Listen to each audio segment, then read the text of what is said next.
Plus question d'épandre du lisier et du fumier comme avant. Les dérogations qui permettaient aux agriculteurs du Pays de Herve de dépasser le plafond de 170 kg par hectare, c'est fini. Depuis 2004, le Pays de Herve était pourtant reconnu comme zone vulnérable au sens de la directive nitrate. Il pouvait épandre l'équivalent de ce qu'un agriculteur hors zone vulnérable peut épandre, à condition d'être suivi, encadré, conseillé par l'SBN Nitrawal et d'être contrôlé en fin d'année. Sur le Pays de Herve, 18 agriculteurs bénéficiaient jusqu'ici de cette dérogation qui leur permettait d'épandre autant de lisier que dans une zone non vulnérable. Aujourd'hui, ils vont se retrouver avec trop de lisier en ne sachant pas ce qu'ils vont en faire.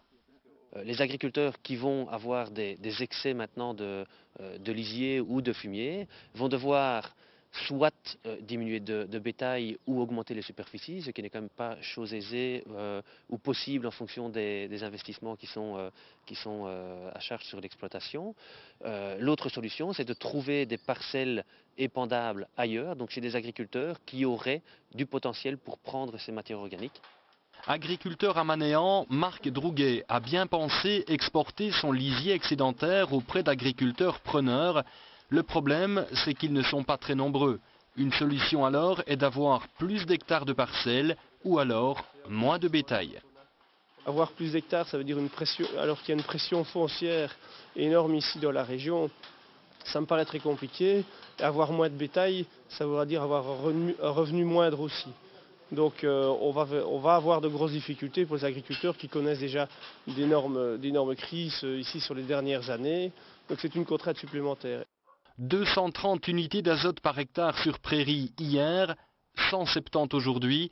Les agriculteurs vont aussi devoir compléter la fertilisation de leurs prairies avec des nitrates d'origine chimique. Bref, un coût financier supplémentaire.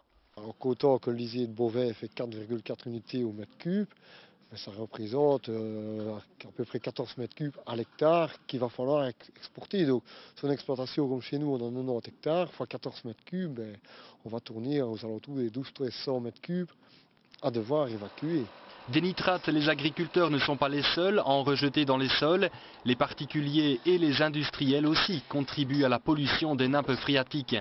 Pourquoi serions-nous les seuls à devoir payer, se demandent les agriculteurs, qui n'ont pas fini de digérer les dernières crises qui ont frappé leur secteur.